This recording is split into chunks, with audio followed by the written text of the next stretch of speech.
একটি প্রাণী যার এক কামড়ে বড় থেকে বড় প্রাণীও মৃত্যুর মুখে চলে যায়, অথচ সেই প্রাণীটাকেই চাষ করে চীন বছরে কোটি কোটি ডলার আয় করছে। হ্যাঁ, আমি কথা বলছি কুমির সম্পর্কে।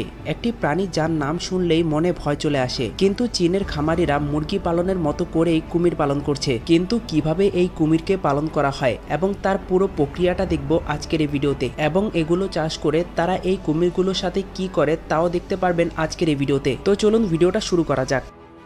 কুমির চাষের প্রক্রিয়ার প্রথম এবং সবচাইতে গুরুত্বপূর্ণ ধাপ হলো ডিম সংগ্রহ, কারণ সুস্থ ও গুণগত মানসম্পন্ন ডিম ছাড়া সুস্থ বাচ্চা উৎপাদন করা সম্ভব নয়। চীনে কুমিরের ডিম সংগ্রহ করার জন্য প্রধান দুটি উৎস ব্যবহার করা হয়, যার মধ্যে একটি হলো বন্য পরিবেশ থেকে সংগ্রহ। অনেক সময় খামারিরা বন্য কুমিরের বাসা থেকে ডিম সংগ্রহ করে, যা র্যাঞ্জিং নামে পরিচিত। এক্ষেত্রে দক্ষ কর্মীরা জলাভূমি বা নদীর তীরে অবস্থিত কুমিরের বাসা খুঁজে বের করে। মা কুমির সাধারণত বাসার পাশেই থাকে, তাই এটি অনেক বেশি ঝুঁকিপূর্ণ। তারা মা কুমিরকে বিভিন্ন কৌশলে দূরে নিয়ে যায় এবং সাবধানের সাথে ডিমগুলোকে তুলে নেয়। ডিম পাড়ার 1 থেকে 2 সপ্তাহের মধ্যে এই ডিমগুলোকে সংগ্রহ করা হয়। এরপর আরেকটা পদ্ধতি হলো খামারে প্রজনন। এই ক্ষেত্রে বড় বড় খামারগুলোতে আলাদা আলাদা কুমির প্রজননের জন্য বিশেষভাবে রাখা হয়। এই কুমিরগুলো নিয়ন্ত্রিত পরিবেশে ডিম পাড়ে এবং পরবর্তীতে এই ডিমগুলোকে সংগ্রহ করে পাঠানো হয় ইনকিউবেশনে। ডিমগুলোকে সংগ্রহের 24 থেকে 48 ঘন্টার মধ্যে ইনকিউবেটরে পৌঁছানোর চেষ্টা করা হয়, যাতে ভ্রূণের কোনো ক্ষতি না হয়। ইনকিউবেশনের আগে ডিমগুলোর গুণগত মান পরীক্ষা করা হয়। পাটা, দাগযুক্ত বা অস্বাভাবিক আকৃতির ডিমগুলোকে বাদ দেওয়া হয়। শুধুমাত্র সুস্থ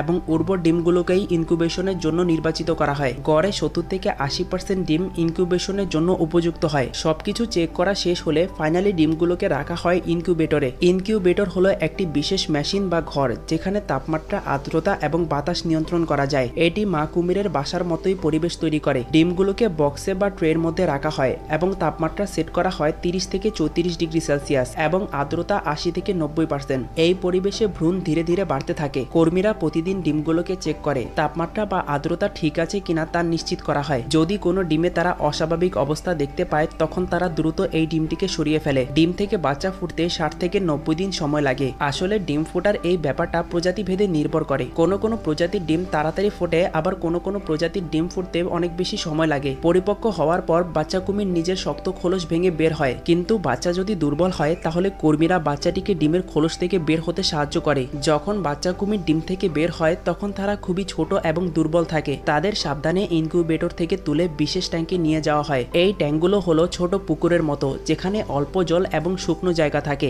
জলকে 28 থেকে 32 ডিগ্রি সেলসিয়াস গরম এবং পরিষ্কার রাখা হয়, যাতে বাচ্চাগুলো আরামে থাকতে পারে। কুমিরের এই বাচ্চাগুলোকে উচ্চ প্রোটিনযুক্ত খাবার দেওয়া হয়, যেমন ছোট মাছ এবং মুরগির টুকরো। এই খাবারগুলো উচ্চ প্রোটিনযুক্ত হওয়ায় এই খাবার তাদের দ্রুত বাড়তে সাহায্য করে। প্রতিদিন তাদের 1 থেকে 2 বার খাবার দেওয়া হয়। বাচ্চাগুলো প্রথম কয়েক মাস খুবই দ্রুত বাড়তে থাকে, তাই এই সময় তাদেরকে খাবারও ভালো দেওয়া লাগে। ট্যাঙ্কের জলকে প্রতিদিন ফিল্টার বা বদলানো হয়। নোংরা জল হলে বাচ্চারা অসুস্থ হতে পারে। একটি ট্যাঙ্কে বেশি বাচ্চা রাখা যায় না, কারণ এরা একে অপরকে কামড়াতে পারে। সাধারণত প্রতি বর্গ কিলোমিটারে 10 থেকে 15টি বাচ্চা রাখা হয়। বাচ্চাদের যেন রোগ না হয় তাই তাদের প্রতিনিয়তই ভিটামিন বা ওষুধ দেওয়া হয়। বাচ্চা পালনের প্রথম ধাপ সাধারণত 6 থেকে 12 মাস চলে। এই সময় তারা 50 থেকে 80 সেন্টিমিটার লম্বা হয়। এরপর তাদের ছোট ট্যাঙ্ক থেকে তুলে বড় ট্যাঙ্কে বা পুকুরে নিয়ে যাওয়া হয়। এই ট্যাঙ্কগুলো অনেক বড় হয়, যেখানে গভীর জল এবং শুকনো জায়গা থাকে। এখন কুমিরদেরকে কম প্রোটিন দেওয়া হয়, কিন্তু খাবারের পরিমাণ বেশি দেওয়া হয়। এই সময় কুমিরগুলো দ্রুত বড় হয় এবং তাদের ত্বক ও মাংসের গুণগত মান ভালো হয়। তাদের প্রতিনিয়তই চেক আপ করানো হয়। এই ধাপে 1 থেকে 2 বছর সময় লাগে। যখন কুমির 2 থেকে 3 বছর বয়সে পৌঁছে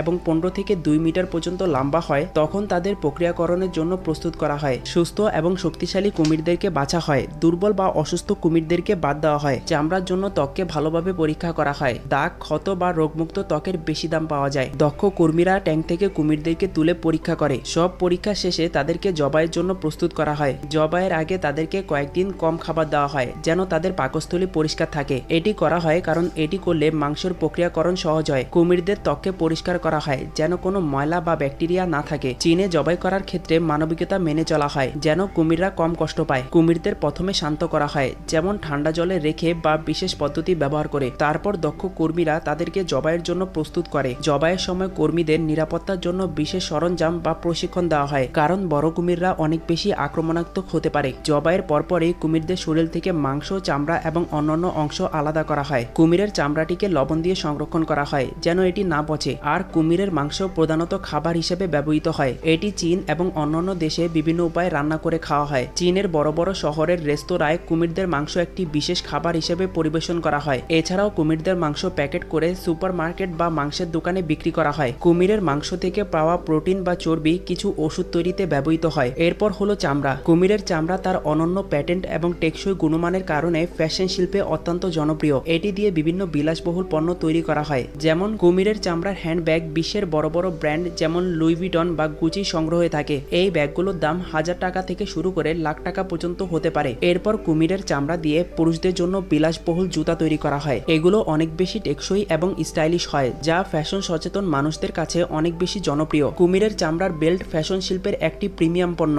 এগুলোর অনন্য টেক্সচার এবং চকচকে ফিনিশিং বিলাসিতার প্রতীক। রোলেক্স, পকেট ফ্লিপ বা ওমেগা তাদের প্রিমিয়াম ঘড়িগুলোতে কুমিরের চামড়া ব্যবহার করে। কুমিরের চামড়া কখনো কখনো বিলাসবহুল আসবাবপত্র বা বাড়ির সজ্জায় ব্যবহৃত হয়। সোফা, চেয়ার বা বিছানার হেডবোর্ডে কুমিরের চামড়া ব্যবহার করা হয়। এগুলো অত্যন্ত দামি হয়, যা বড় বড় হোটেল বা ধনী ব্যক্তিদের বাসাবাড়িতে দেখা যায়। এছাড়াও চীনারা কুমিরের চামড়া বিশ্বের বিভিন্ন দেশে রপ্তানি করে, যা অর্থনীতিতে বড় অবদান রাখে। একটি কুমিরের চামড়া থেকে 50,000 টাকা থেকে কয়েক লক্ষ টাকা পর্যন্ত আয় হতে পারে, যা চামড়ার গুণমান এবং বাজারের চাহিদার উপর নির্ভর করে। আর এভাবেই চীনারা প্রতি বছর কুমির চাষ করে কোটি কোটি ডলার আয় করছে। বাকি তাদের এই কাজটা কি করা ঠিক হচ্ছে কি হচ্ছে না তা অবশ্যই কমেন্টে জানাবেন। আর এরকমই ইনফরমেটিভ এবং ইন্টারেস্টিং ভিডিও দেখার জন্য অবশ্যই অফি ইনফোকে সাবস্ক্রাইব করবেন। বাকি আপনারা যদি দেখতে চান পশু পাখির চোখ দিয়ে আমাদের এই পৃথিবীটা কেমন দেখায়, তাহলে এই ভিডিওটা দেখতে পারেন।